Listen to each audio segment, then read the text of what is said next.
know what I'm saying? Because I know how to accept people for who they are. But when you're a child and you have parents who does instill those type of mindsets, frames inside of you, that is a terrible thing to grow up with, because now you're growing up with confliction and confusion with yourself, and how can you accept people that you actually like, but you've been told different about them, so you're going against the grain almost, you know?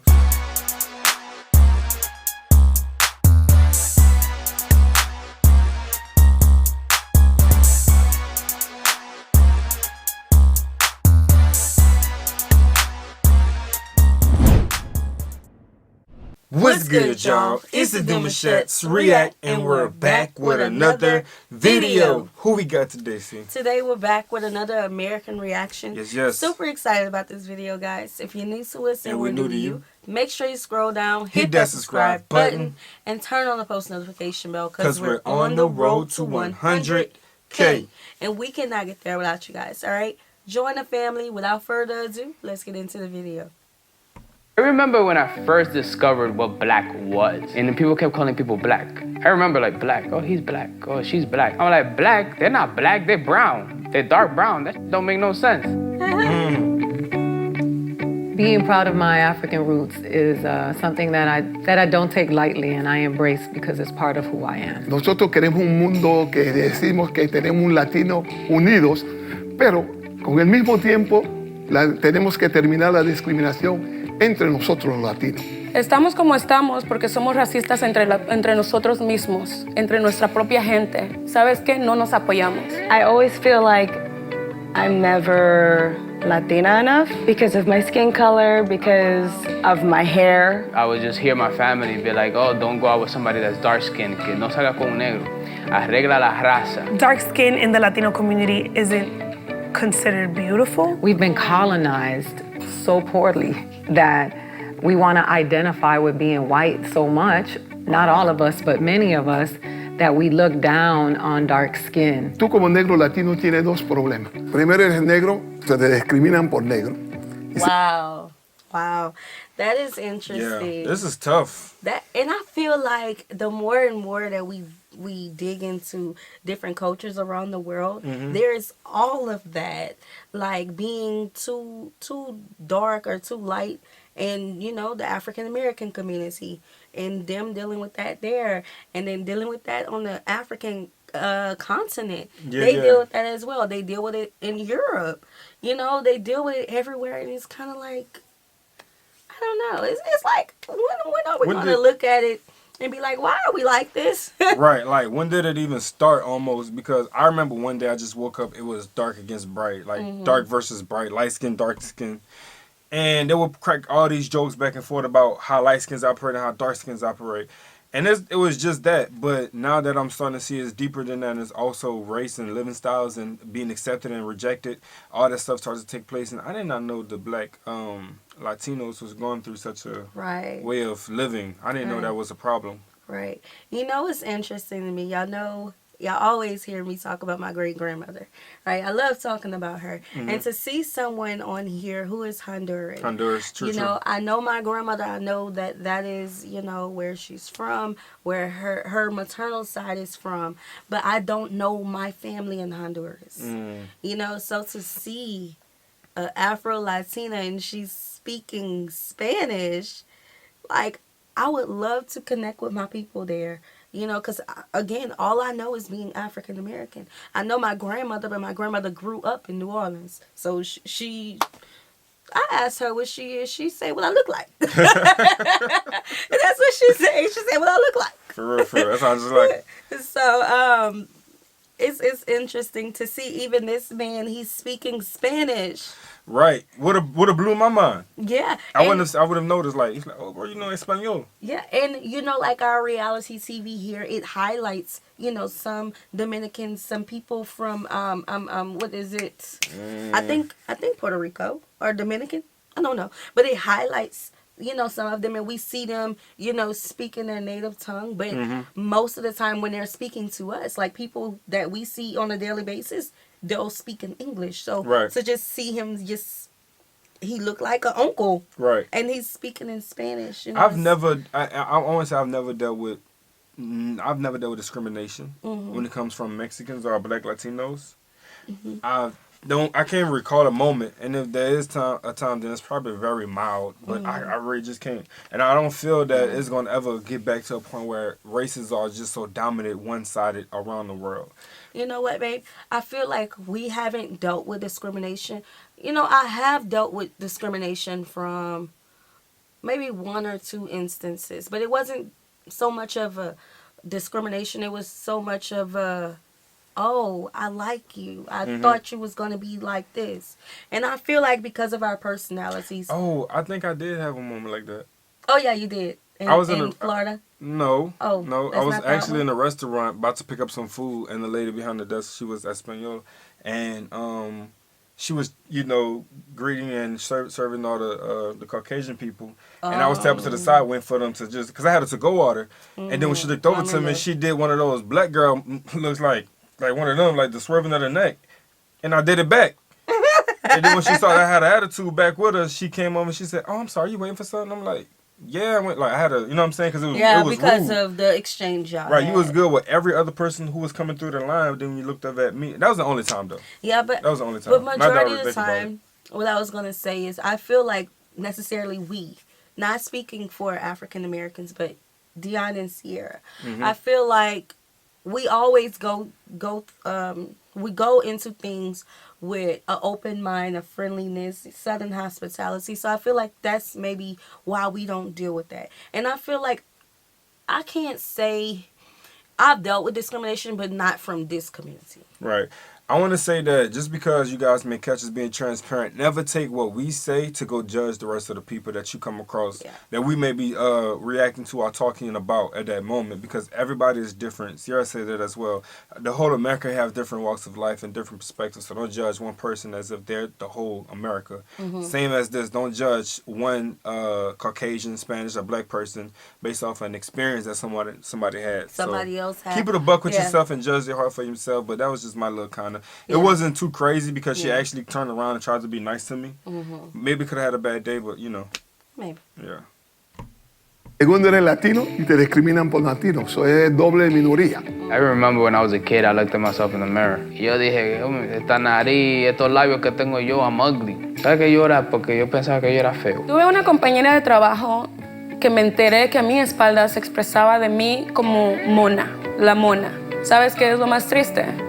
Que ella era una latina. I know I always stress to my family whenever they say something like, they'll be like, Julissa, tú y eso moreno. And I'm like, we are the morenos. That's us. Your parents are instilling in you that these European features are the most beautiful thing. The standard of beauty for them is blonde hair and blue eyes. I think there's some colorism, just And see, this is the thing. Maybe it's just my family and us being all different shades. I've never felt that my black was ugly. I've never felt that, you know, the two-tone lips that I have is ugly. I've never thought the roundness of my face. That's 5 features. Now, the only thing I have dealt with is after I had my babies, and they're like, okay, Sierra, you get a little bit too big. And I'll be like, baby, I just had a baby. Okay? Yeah. I'm not like everybody. I'm not snapping back a year after I have a baby, okay? Maybe I like being like this. Oh, maybe your husband like it. Yeah. Never know. So that's been the only like thing. But when it comes to my features, my family, there's some, you know, people in my family who has gotten cosmetic surgery. I applaud that. If you want to go do something to enhance your beauty, go do it. Nothing wrong with it. And there's been people in my family who has gotten, you know, just whatever. We've always accepted people as they are. Like when our daughter came out, her face is light and her body is darker, and we like, girl, what's going on with you? Like, where they do that at? Yeah, we've never seen that before. Right. You know, and so even as a newborn, I've always like played, you know, Beyonce, brown skin girl. I want to instill that not only into her, but into my mind, because I felt like I was getting like, I felt like at some point I kept talking about her body was different. Because, you know, I did feel like, hold up, why my baby look like this? You know, I've never seen the two tones. But then I mentioned this before, and somebody came in the comment section and they were like, I'm like your daughter. I have a lighter skin and a darker body. I've just never seen that before. But I'm, you know, instilling in myself and instilling in her, although she's now just 1 year old, that you are beautiful. Facts. No facts, matter yeah, how yeah, you yeah. look, you have your mother's two-tone lips. I think you're gonna have my wide face. You know, She has my face. whatever. You got a skinny face. You got a little oval shape. But I've just always appreciated people as they were born, like how with the features they came out with. I never did question people's features, skin tone. I never had a reason to.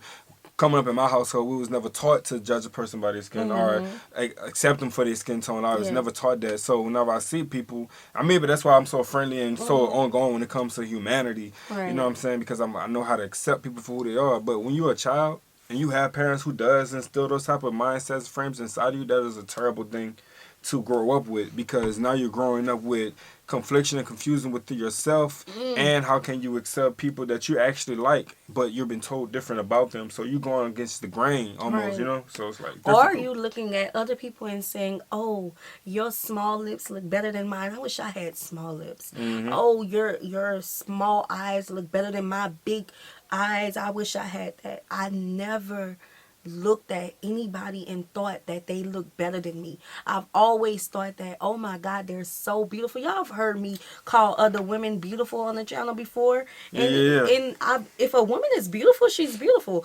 If a man is handsome, he's handsome. I'm not looking at them as or I applaud my parents for whatever they instilled in me as a child, because I just don't look at people and judge them like that. You know what I'm I not did? an ugly person inside, you know? I did judge people. When? But it was in the most complimentary way ever.